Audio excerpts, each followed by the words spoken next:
What is it that you have there, Gustavo? Somebody dropped it. I'm trying to find the rightful owner. I'll put it away. I would never do this. That's I'll why put it away. I am a Catholic. I don't know. I'll put it away. Somebody dropped it. I want to be nice and give it to whoever. I don't fold. These bitches fold.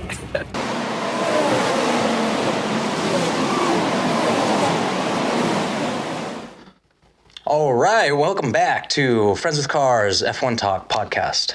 This is going to be a quasi-dual episode of the Friends with Cars. Since we missed the last one, it's because we were traveling for the Netherlands race, Zandvoort. I think we went into the trip thinking we were going to film and record a little bit more and actually have time to maybe do a short podcast and do little snippets, but just there was a lot of traveling. A really good trip, but there was so much that we wanted to do in such a short amount of time that we just didn't stop and really just record anything. So we're doubling this podcast for an update from last trip. Yeah, and I think next time we just need to make it like a 10-day trip just to make sure that we have time to do everything we want to do, and then, take a day off to just find a quiet corner and record and do all this stuff. But it was a busy, very busy, a busy time. I did read that it was, since they were gone for 35 years, last year they kind of got the kinks out of the way when it was half full. And they said that this is one of the better organized as far as people getting there. You couldn't get lost, get into the track. It was just very easy. And it was true. There was no way to get lost. It was a perfect way to get to the track. There was just a lot of people. It was 100 and some thousand people that fit in that stadium, and it was packed. So I think we did a dry run on a Friday to see what the traffic was going to be. It took about 20 minutes to get on the train, and then 30 minutes from Amsterdam to Zandvoort. From then it was like a 15-minute walk to the actual track. Not too bad. The day of, we left early to avoid all that traffic, which we did. It was nice. But there was a lot of people there. There were a lot of people there. And they were all wearing orange. Yeah. These people, the Dutch fans, you guys are a wild bunch, and I love it. Everyone's nice and friendly. We did have Jessica wearing her fluorescent green 44 Hamilton bucket hat. Yeah. She was not attacked. No. She was not harassed. It was people were pretty much happy about it, probably because they knew that Hamilton had no chance. I don't know what I was expecting, though. Like, you're kind of hitting it and alluding to it. I was kind of expecting some sort of rudeness, and I don't know if that is a perception that I have of Dutch, which I don't know why I would have that perception. But I just know that Formula One fans in themselves are already intense, but Dutch Formula One fans can be that much more intense. And for some reason, I thought we were going to get heckled a little bit, and we didn't get heckled once. Yeah. It was really nice. And maybe we're used to, America. Yeah. In the USA. I mean, you go to a baseball game wearing a different jersey, and you're getting razzed, and you're getting, booed and stuff. And that didn't happen. You don't really hear of fights. That's probably why it's a perception thing again. They want to make sure that Formula One looks good in the eyes of, people who are watching the sport and people who don't necessarily know the sport and they're trying to learn about it. But when you go to a baseball game or a football game in the United States, it seems like there's fights every single game. You get stabbed in the parking lot. Yeah. Or, if you're a Giants fan, you get beat up by a Dodgers fan. There you go. That's it. I'm sorry, that's a Dodger fan. A Dodger fan, that's right. Dodger fan. But as far as Jessica's hat, though, that was very... the reason I got her that hat is because it was easier to find her.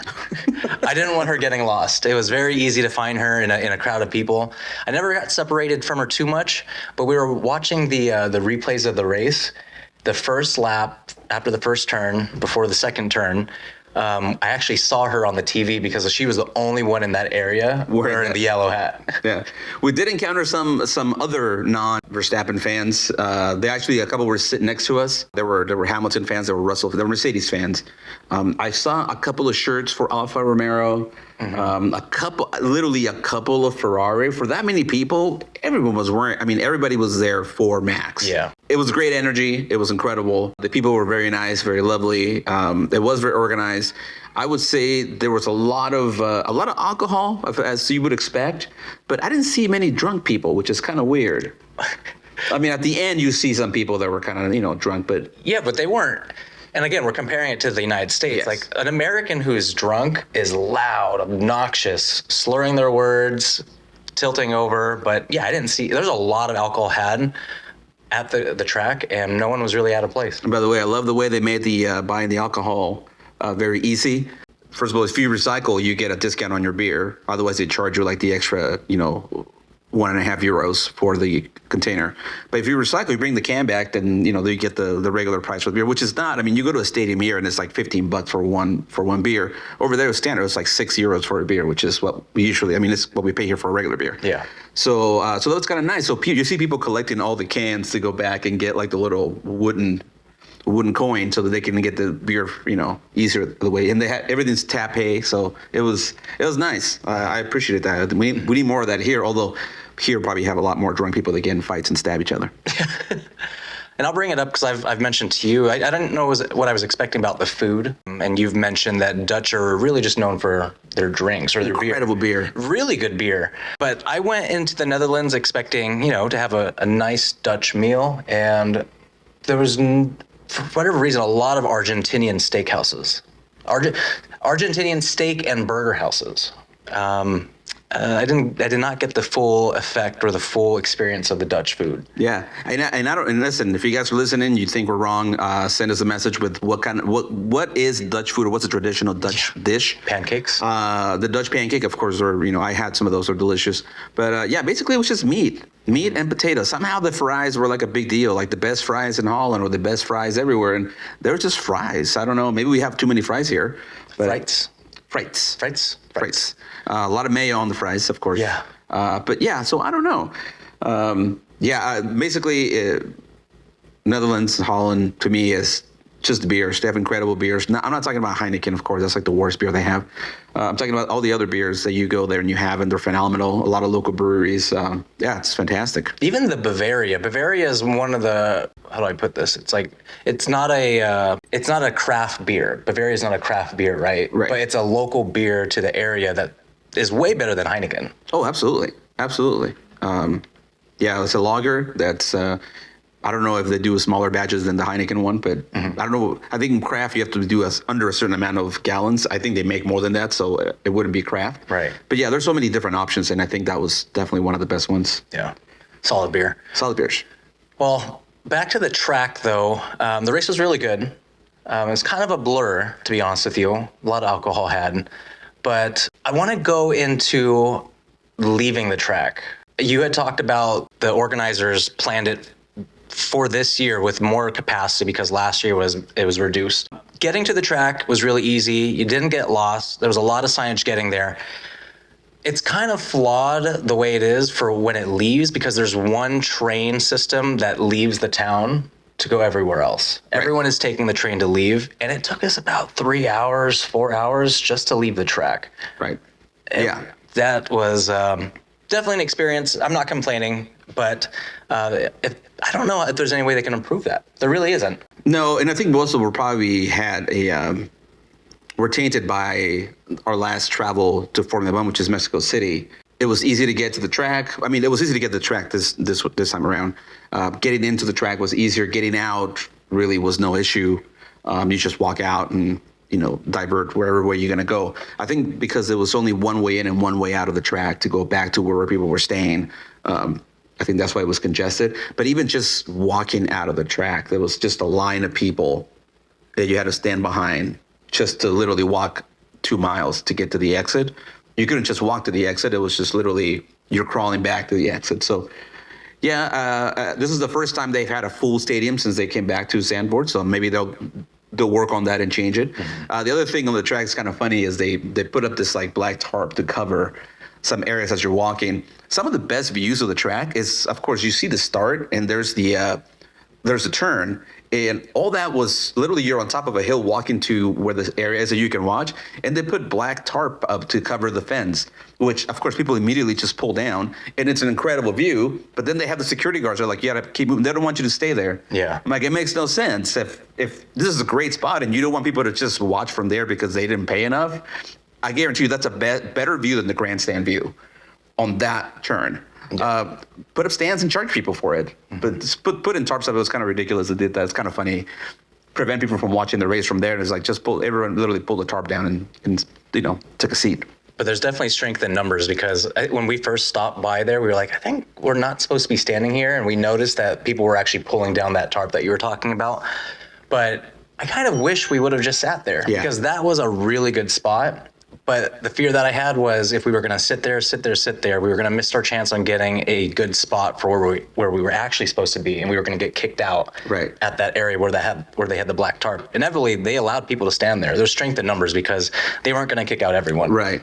And also, before you go into the stadium, I read, what's allowed and what's not allowed. There was a lot. I mean, literally said just a backpack, 8 inches by 11 inches, small backpack. That's the only thing they'll allow. People had blankets. They had chairs.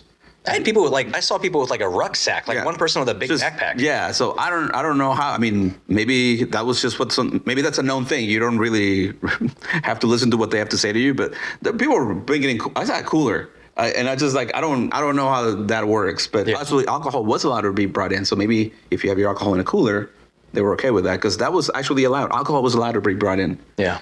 So, good stuff. But anyway, the race was great. It was a good experience, a great experience. I'm happy we got to experience that. I don't know how much longer they're going to have the race there. There's a lot of max races, I guess, for the Dutch fans. There's like 2 or 3 in a row. So they might remove one of those now with the new calendar, with added more places for the race. But I'm glad we got to see it. I think it was a great experience, and it was a good race. Although, a really good race. Bottas was out. Even though I wore the shirt to honor Bottas, his ass was out. But Max, it's definitely an electric feeling to be in the Netherlands at a Dutch track at Zandvoort and Max Verstappen to win because the crowd was wild. Yeah, absolutely. And it was kind of neat. It was kind of neat to see that. Every time the car went by, it was just a loud roar. Everybody's super excited. Anytime he passed, again, everyone's super excited. So it was kind of nice. I appreciated that. Good fans. Good stuff. Yeah. And it was nice to have that couple that was in front of us a little bit to have a little bit of flavor for the Lewis. They were Lewis fans. Right. Whenever they went by, they would be happy, but, be drowned out by the Dutch. Yeah.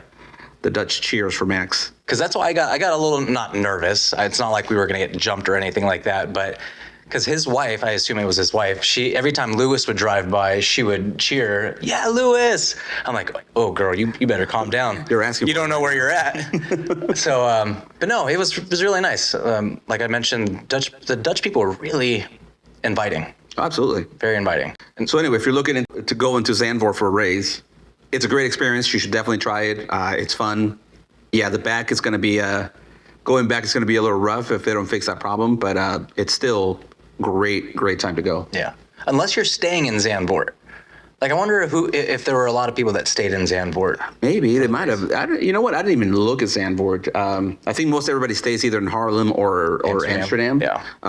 Not a lot of people want to stay in Zandvoort, but maybe it's the time to go is to stay in Zandvoort and then travel to Amsterdam to check it out if you want, and then come back for the race. They had a lot. The beach was really nice. Yes, very beautiful. Not crowded. Not crowded. The weather was beautiful. That would have been the U.S. That beach would have been packed, but nobody was there. Are we done about Amsterdam? Yeah, we're done with Zandvoort. Okay, on to the next thing. So today was the Italian Grand Prix. Monza.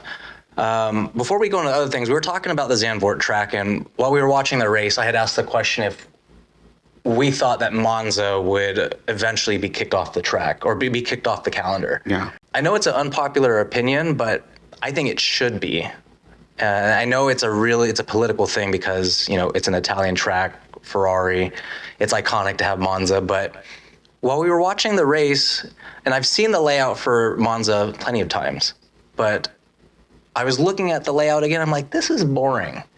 There's really not a lot of opportunities for technical driving, I guess. Right. It's a very fast-paced track, and there's plenty of opportunities to battle in the straights, but technically it's not a lot. There's a couple chicanes. Yeah, no, and I agree with that. It is, I think 80% of the race, you just pedal down and go for it. You're right, there's not a lot of turns. There's a lot of opportunity for passing. I do appreciate that. There's a lot of chance for someone to get ahead. Yeah, as far as the layout for the track, I agree. There's not a lot of turns, not a lot, skill. If you go off the track and spin off, it'd be kind of weird. There's only one area you can do that in. It's the last turn. The last turn. Otherwise, there really isn't that much chance to do that unless you're really not paying attention. But Yeah. I don't think it'll go away. It's a fast track. I think the drivers enjoy the fact that they can pretty much put the pedal down. There's a lot of chance for passing. Anything can happen in Monza. That's the one thing is you start at the front, you don't necessarily going to finish in the front. And we had that today, of course. So because of the speed and because you can pass a lot easier, it's one of those tracks. So but you're right. Politically, I don't think it'll go. It's a very popular track, and I think the drivers enjoy it. So Yeah. No, I think they do, but we want unpopular twists and opinion. turns. Yeah, twists and turns. Unpopular opinion. All right, but we're going to start with Nick. Oh, Nick DeVries. Nick DeVries. Do you want to get that started? I'll get it started. So Nick DeVries, of course, got to drive the Aston Martin on FP1, and as it goes, he had a good out, and then he thought he was done. Unbeknownst to him, Albon was working on getting his appendix out on race day, so he gets a call on Sunday. Nick DeVries gets to the track for FP3, and the car was not ready. So I'm watching FP3, and of course, the Williams car is in the garage. They're still working on it. I think it's at 34 minutes, and they were still working on the car. So he only got about 30 minutes of FP3 in the car to go around before it was over, and he had to get ready for qualifier. And then qualifier happened, and he did wait. I mean, he got to Q2. Something Latifi couldn't do. Latifi. So I was very impressed. I think everybody was very impressed. Everyone was happy that he got to Q2 for the race. And he, with all the penalties, he ended up coming up in 8th place to start the race in 8th place, which, again, Latifi got into 10th because of all the penalties. I think the big thing was that after the first few laps, he was still in 8th place, and Latifi was down 4 places. Yeah. I don't know if you have your observations on a... Oh, yeah. My thing is even after starting 8th, he only lost a position. He ended up 9th.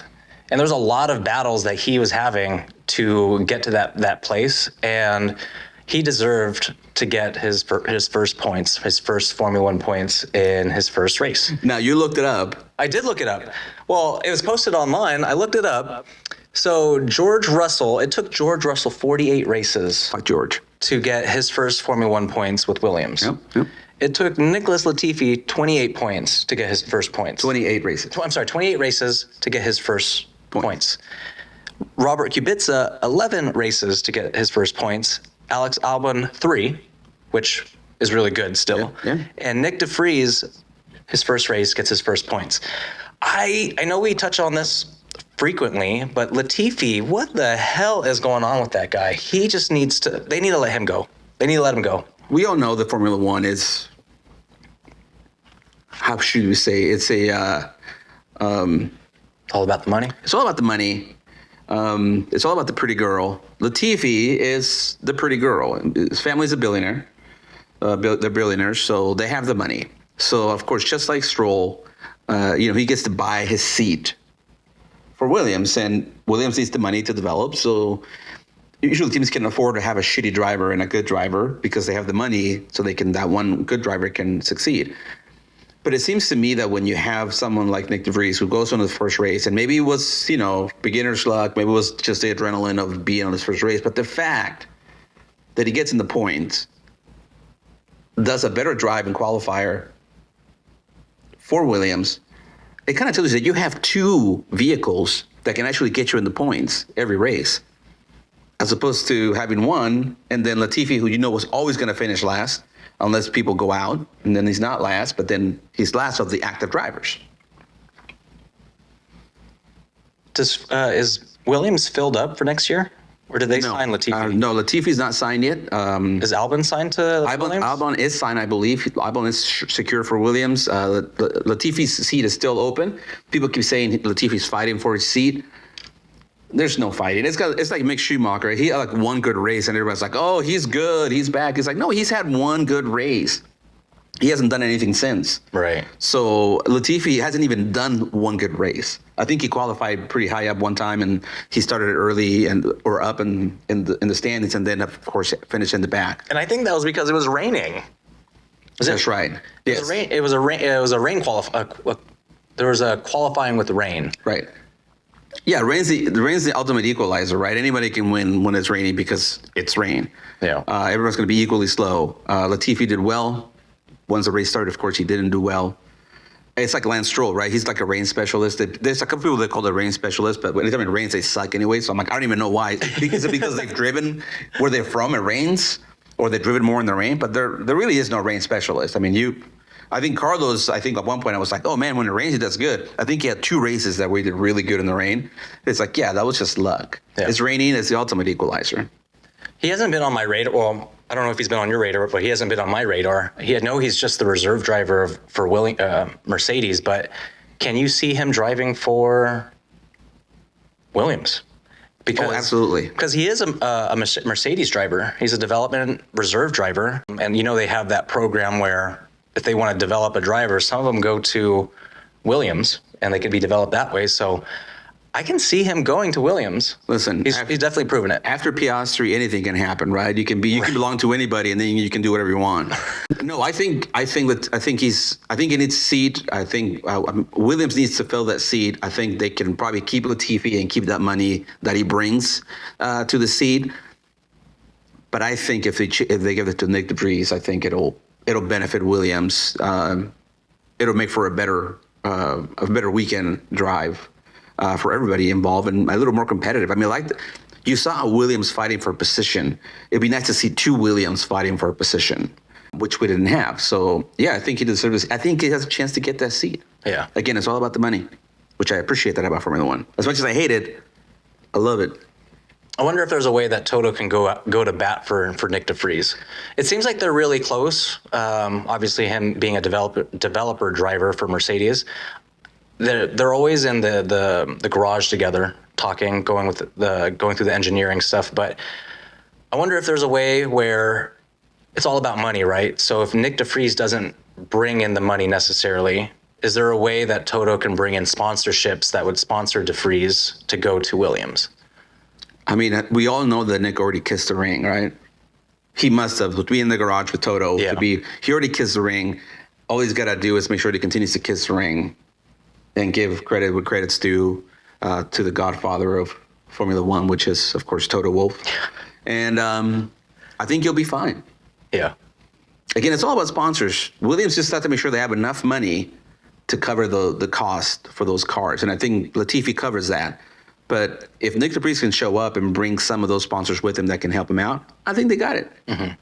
Well, has Albon scored points this season? Albon has scored points this season. Well, de Vries scored more points for Williams and is pushing them further above Haas because I don't think Haas has scored any points. And then, actually, I take that back. Haas has scored points. Yeah, but again, the fact that they can actually get ahead and not be last place, and every time you get ahead, it's not because of Latifi.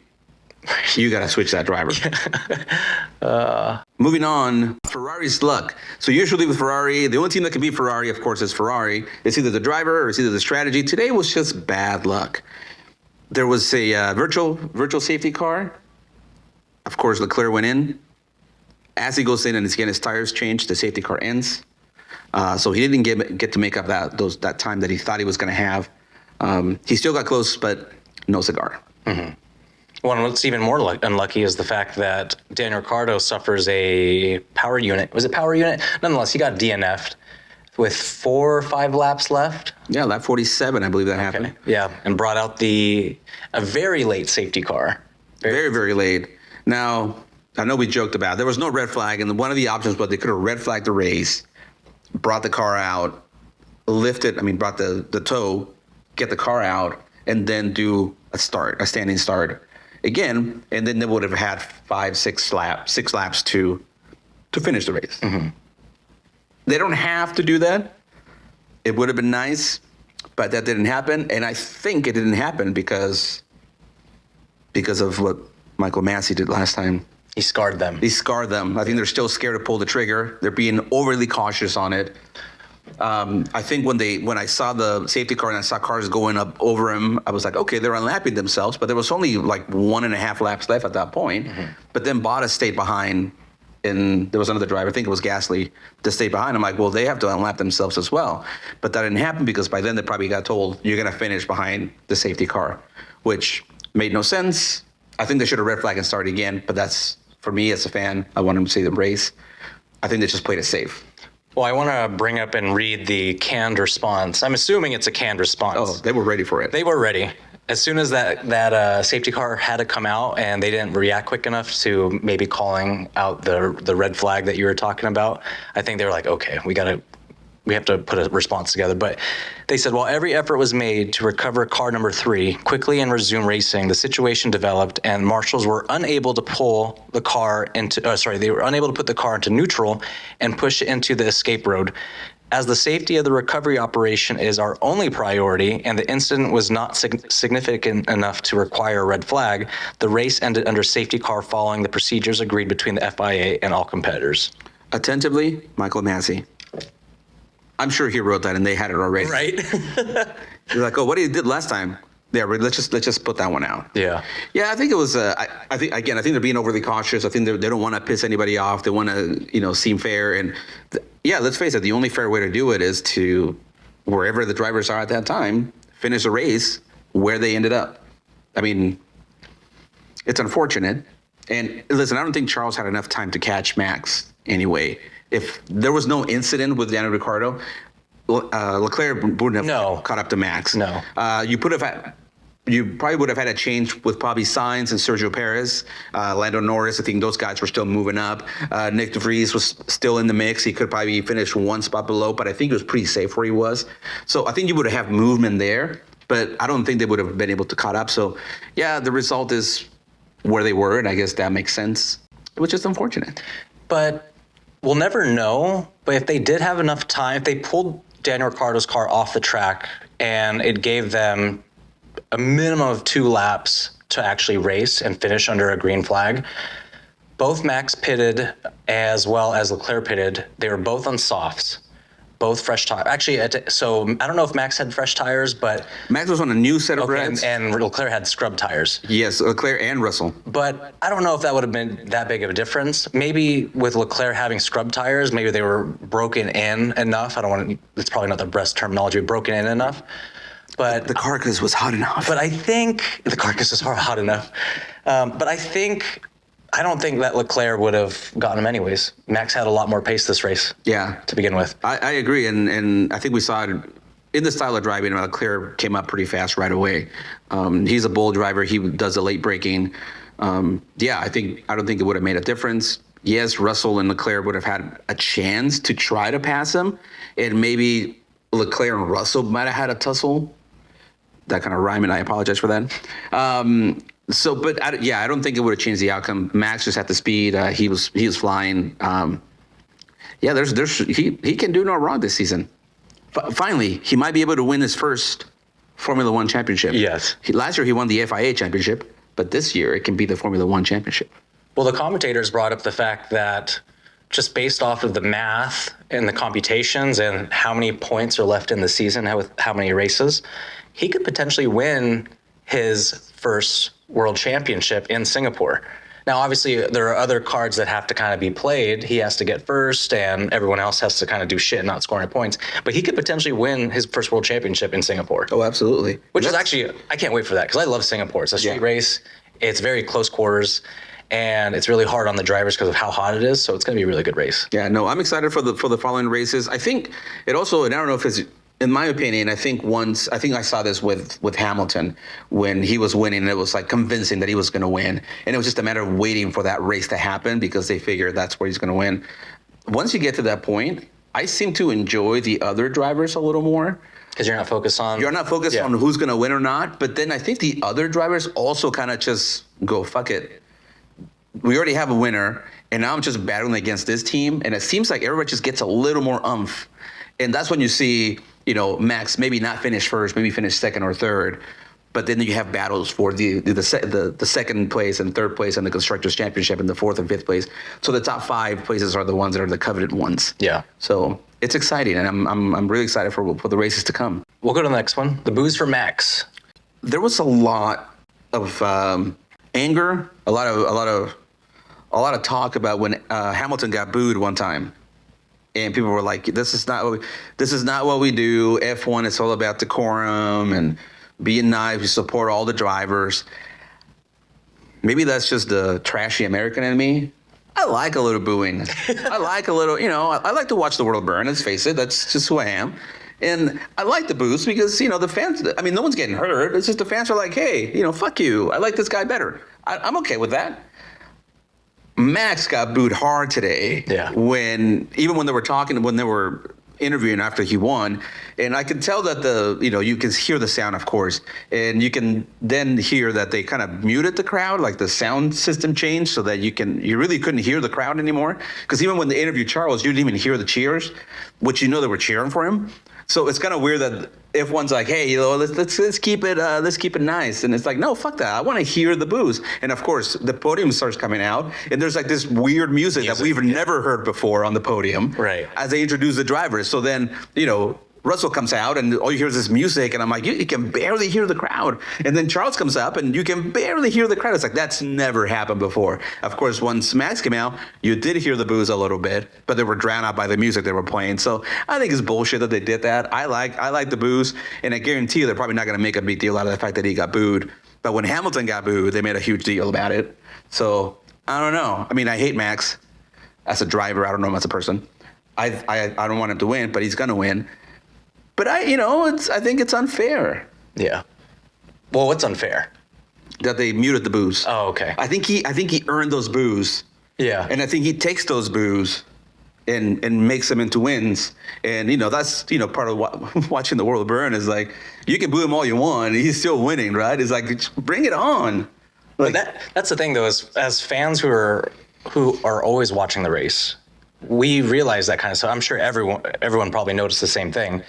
But it's all perceptional, and it's all to make sure that the sport looks good in the eyes of people who aren't necessarily watching the races. Because if I was new watching today's race, I would have heard those boos, and then as soon as they cut it, it's like I wouldn't even thought of it. Yeah. But we only know they muted all those boos because we're watching the race. I know. Bring him back. Give me the booze. I need the booze to fuel. Alcohol booze. Alcohol. The booze. The booze. Yeah, the booze. The booze, yeah. So, I don't know. I think, yes, I totally agree. It's just all about the quorum. They're trying to keep it easy and make it nice for everybody. But I don't like that.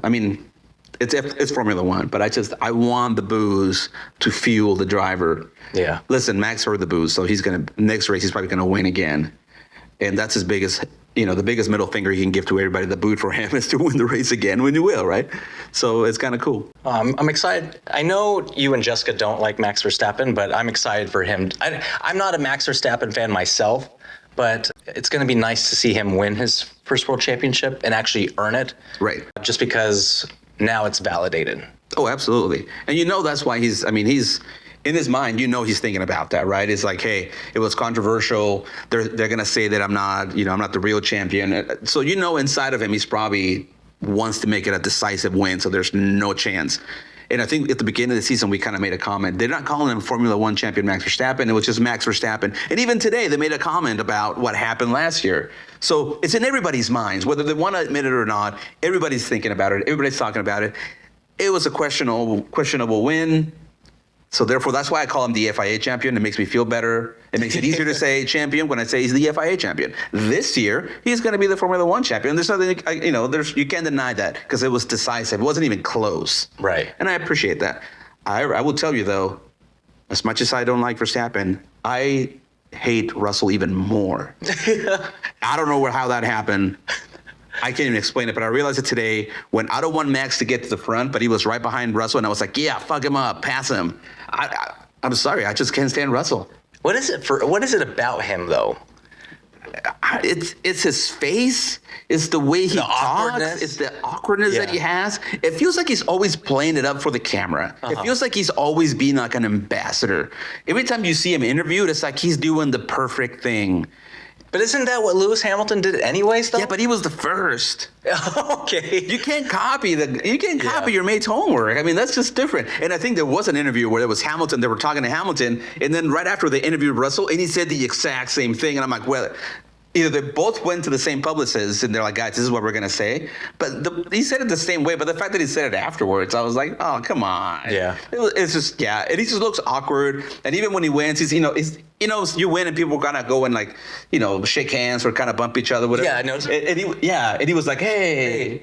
It was like the awkwardness. I'm like, dude, what? Who are you? Anyway, I just can't stand him. I just can't stand him. I mean, the fact that he's finished in the top 5 every single race annoys the crap out of me. But I'm not saying he's not a good driver. Obviously, he is a good driver. I just can't stand him. And I dislike him more than I like Max. Which is weird. Well, and I think the other drivers kind of, they don't give him a cold shoulder or turn, what's the term? Like, they're not... When they're celebrating with their champagne on the podium, it seems like they're always leaving him out. Yeah.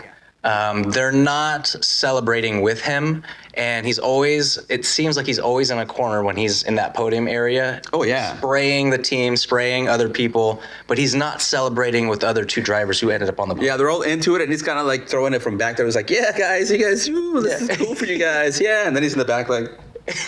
But yeah, part of that though, you had the eye movement problem because he's drinking, but then he's like peeking over, like, okay, do I go over? Do I go over? He's okay, like, oh. wait, I think this is a time.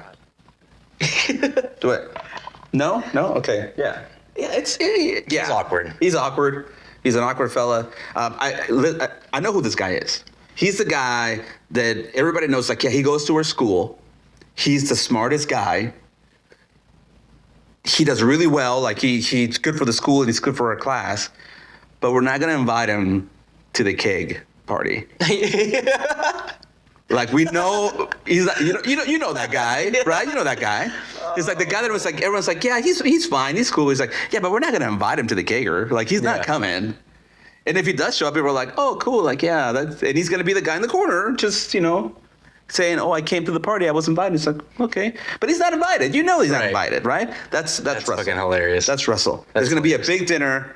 All the drivers and their girlfriends are going to be there, and Russell's not going to be invited to it because, it's Russell. Like, he's fine. It's just, I don't want to hang out with him. We all have that, we all have that person. Sibling, maybe. I don't know. We all know who that person is. Yeah. You know who that person is. You're probably that person if you're listening to us right now. You're probably, and you know that. Yeah. He's only 8 or 9 points behind Sergio for 3rd place. And that's going to be interesting. Actually, well, for the race, 3rd and 4th, all very close. Right now, we have Charles in 2nd place, Sergio in 3rd. 9 points behind. And then Russell. That is going to make things very interesting because I know the 1st place is decided. I think Max is going to win the championship next race, but obviously the teams want to get more points so that way they're getting more money for their bonuses at the end of the season, but it's going to be interesting. I'm going to make a bold prediction that Perez is going to finish 2nd in the championship race. I just feel like he's I think he's done everything he needs. I mean, he went and got the fastest lap. I think we made a comment, right? Ripple's got to love where they are right now. Max is winning. They're up in the Constructors' Championship. They're both getting points. But then they have Paris who are like, hey, Leclerc or Carlos, whoever got the fastest lap, we need that point back. Paris, just come on in and just go get us that point. Like, they have a guy that's an assassin. They can just be like, send him out and tell him to get the point for us. And he does it. He just gets in the car, gets the point, it's like, done. So they got to love that, right? And I think because he can do that, I think once Max has secured the championship, I think unfortunately, Sergio is the 2nd driver. I think once that happens, he's going to have a little more freedom with the strategy, and they're going to just send him out, and they're going to push him to try to get him to finish 2nd. So I think he's going to finish 2nd. I just don't want Russell to finish 3rd. Yeah. They're already treating Sergio Perez a lot better than they did last season. Oh, absolutely. Because it was apparent that Sergio was only on the team to be that secondary driver to help Max out. But it seems like they're treating him more fairly than they did, but still the 2nd driver. After Max wins this world championship, do you think they'll ever just be like, okay, fuck it, you guys are going to go out and race now, and maybe Sergio is going to be I would love to see a Mexican world champion. I would love to see it too, but No, I don't think they're ever going to push and support Sergio to be the champion. I think they would only do that if he's ahead and Max is already not doing well. I think if they start next year in 2023 and there's some issues where Max falls behind and Sergio is ahead, I think they'll do everything they can to get back to the, to get both drivers up, but they're gonna definitely push him to keep winning if he's at that spot. Right. But I think they're always gonna push for Max. I think that's Max's contract, Max's life with the Red Bull. I think he signed the contract with the devil, and that was what you're gonna be the driver that's gonna win. I think Max has the potential to win maybe one or two more championships with the team. And I think they're going to push for that. I think they want a multiple time champion and keep winning that constructors championship, which is something Mercedes is going to have to relinquish this year. Yeah. So, but I don't think they'll ever make push for Sergio to be the champion or let him race equally.